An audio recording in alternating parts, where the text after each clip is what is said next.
Party में delivery boy के साथ सोने के एक हफ्ते बाद त्रिशा को पता चलता है कि वह मां बनने वाली है। त्रिशा उस डिलीवरी बॉय का पता लगाने की कोशिश करती है लेकिन उसका पता नहीं चलता। फिर त्रिशा को याद आता है कि वह ब्लैक में बॉटल सप्लाई करता है। त्रिशा एक एक करके हजारों नंबर्स पर संपर्क करती है और उनसे बॉटल लेती है लेकिन फिर भी उस लड़के का पता नहीं लगता। फिर एक दिन त्रिशा का बाप चोरी छिपे त्रिशा को देखने जाता है और पाता है कि त्रिशा के रूम में बहुत सारी बॉटल्स हैं। त्रिशा का बाप उससे पूछता है ये सब क्या है? त्रिशा कहती है कुछ नहीं पापा। इसके बाद त्रिशा के पास फोन आता है। त्रिशा भाग कर जाती है और देखती है कि वह और कोई नहीं वही डिलीवरी बॉय है। त्रिशा खुशी से पागल हो जाती है और उसे गले लगा लेती है। अब त्रिशा और डिलीवरी बॉय कार से जाते हैं। फिर वे एक जगह रुकते हैं और त्रिशा बोलती है कुछ बताना है तुझे? लड़का कहता है बताओ। फिर त्रिशा कहती है मैं मां बनने वाली हूँ। लड़का कहता है बधाई हो। त्रिशा उसे देखती है। लड़का कहता है क्या मेरी वजह से? लड़के को झटका लगता है। त्रिशा कहती है आराम से। लड़का कहता है मैं 21 साल का हूँ, सब मुझे पापा पापा कहेंगे। त्रिशा हंसती है। लड़का कहता है मुझे कुछ नहीं पता, सब कैसे करना है। त्रिशा कहती है कोई जरूरत नहीं है, मैं खुद संभाल सकती हूँ। फिर ये सुनते ही लड़के के अरमान टूट जाते हैं। अगले दिन हॉस्पिटल में लड़का अपने बच्चे की धड़कन सुनता है। उसकी मासूम आंखें भर आती हैं। त्रिशा अपने घर जाती है। त्रिशा के पापा कहते हैं मुझे उससे मिलना है। त्रिशा बात टाल देती है लेकिन उसके पापा जिद करते हैं। अगले दिन त्रिशा उस लड़के को घर लेकर आती है। फिर वह त्रिशा के पापा से मिलता है। उसके पापा कहते हैं तुम करते क्या हो? लड़का कहता है मैं बॉटल सप्लाई करता हूँ। ये सुनकर त्रिशा के पापा हैरान रह जाते हैं। उनके पापा कहते हैं घर में सबको पता है तुम्हारे बारे में? लड़का कहता है कोई है ही नहीं। त्रिशा के पापा कहते हैं मतलब? लड़का बताता है मेरे माता पिता केदारनाथ की बाढ़ में बह गए। ये सुनते ही त्रिशा को बहुत बुरा लगता है और उसके पापा को भी। फिर लड़का कहता है अब मैं चलता हूँ। त्रिशा की पार्टी में अब डिलीवरी बॉय आता है। त्रिशा और उसकी दोस्त उसे देखती रह जाती है। फिर उसकी दोस्त बोलती है तुम्हारे कंधे पे एक कीड़ा है। डिलीवरी बॉय डर से उसे भगाने के लिए अपनी शर्ट उतार देता है। इतने में त्रिशा और उसकी दोस्त उसकी बॉडी की दीवाने हो जाती है। फिर डिलीवरी बॉय बोलता है आगे चेकिंग, क्या मैं थोड़ी देर रुक जाऊं? ये सुनकर लड़का मना करता है। फिर त्रिशा की दोस्त उसे रोक लेती है। फिर वो लोग खूब पार्टी करते हैं। त्रिशा और डिलीवरी बॉय खूब बातें करते हैं, डांस वगैरह सब करते हैं। फिर त्रिशा काफी नशे में होती है। वो कहती है तुम करते क्या हो? लड़का बोलता है मैं एक नौकरी करता हूँ और चोरी भी करता हूँ। त्रिशा कहती है तुम चोरी भी करते हो? लड़का कहता है हाँ। फिर पार्टी खत्म होने के बाद त्रिशा बोलती है तुम मुझे अच्छे लगे। फिर वो सोने चली जाती है। डिलीवरी बॉय सुबह उठता है और त्रिशा को अपने पास पाता है। फिर वो चुपचाप से बैग लेने जाता है और त्रिशा को बताता है तुम अमीर लड़की हो और मैं एक चोर, मुझे नहीं लगता हम दोनों के बीच बात बनेगी। फिर वो दोनों वहाँ से चले जाते हैं।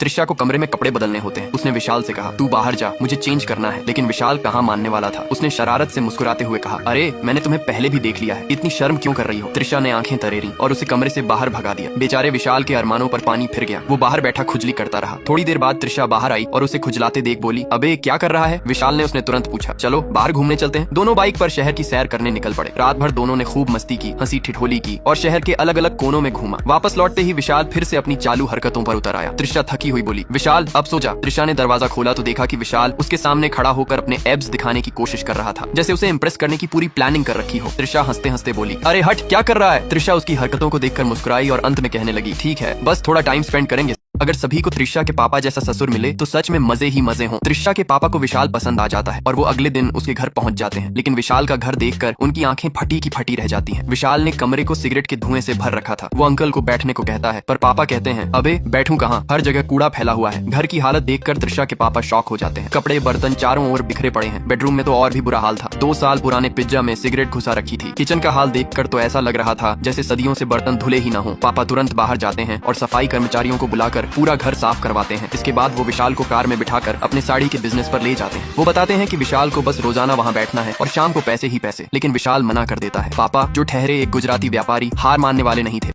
जैसे ही परमिशन मिली विशाल खुशी के मारे त्रिशा के कमरे की ओर भागा। कमरे में घुसते ही उसने त्रिशा को बेड पर गिरा दिया। त्रिशा बोली अरे संभल के, बेबी को कुछ हो जाएगा। विशाल थोड़ा रुककर उसे संभालता है। त्रिशा उसे प्यार से मनाने लगती है आज नहीं विशाल, किसी और दिन करेंगे। विशाल प्यार से मान जाता है। फिर उसने कहा अच्छा कम से कम एक हक तो मिल सकता है। त्रिशा मुस्कुराते हुए हामी भरती है। दोनों एक दूसरे को हक करते हैं। तभी अचानक दरवाजे पर विशाल का दोस्त दस्तक देता है और बोलता है भाई बॉटल का ऑर्डर आया है। दोस्त समझ जाता है और अकेला ही डिलीवर करने चला जाता है। त्रिशा और विशाल फिर कुछ वक्त साथ बिताते हैं। अचानक विशाल का फोन बजता है और उसे पता चलता है कि उसका दोस्त पुलिस के हत्थे चढ़ गया है। विशाल को अब जाना पड़ता है। त्रिशा जिद करती है कि वह भी साथ चलेगी लेकिन विशाल उसे घर पर ही रुकने के लिए कहकर कुछ पैसे लेकर अकेले ही निकल पड़ता है। पुलिस स्टेशन में उसे पूरी रात रुकना पड़ता है। वह त्रिशा को फोन करके बता त्रिशा से एक बहुत बड़ी गलती हो जाती है। कुछ दिन पहले वह नशे में एक लड़के के साथ फिजिकल हो जाती है जिसके कारण आज वह प्रेग्नेंट है। त्रिशा बहुत डर जाती है और उसे कुछ समझ नहीं आता कि वह क्या करे। त्रिशा अकेले में रोने लगती है और पार्टी वगैरह में भी बस इसी बारे में सोचती रहती है। त्रिशा प्रेग्नेंट है इसलिए वह सुबह जॉगिंग करना भी बंद कर देती है। वह एक बड़ा निर्णय लेती है और अपने पापा को सब बता देती है। उसके पापा इसे मजाक समझते हैं लेकिन त्रिशा कहती है मैं मजाक नहीं कर रही। उसके पापा लड़के के बारे में पूछते हैं लेकिन त्रिशा बताने से मना कर देती है। उसके पापा अबॉर्शन का सुझाव देते हैं लेकिन वह बच्चे को दुनिया में लाना चाहती थी इसलिए साफ मना कर देती है। उसके पापा कहते हैं तो फिर तुम उस लड़के से शादी कर लो। त्रिशा फिर मना कर देती है और कहती है वो शादी के लायक नहीं है, उसकी और मेरी नहीं जमेगी। पापा कहते हैं तो फिर तुम लोगों को क्या जवाब दोगी कि यह बच्चा किसका है? त्रिशा कहती है मुझे कुछ नहीं पता, मैं इस बच्चे को जन्म दूंगी। उसके पापा नाराज हो जाते हैं। त्रिशा पापा से पूछती है क्या उसे बच्चे के बारे में उस लड़के को बताना चाहिए? उसके पापा कहते हैं अगर वह इस खबर से खुश हुआ तो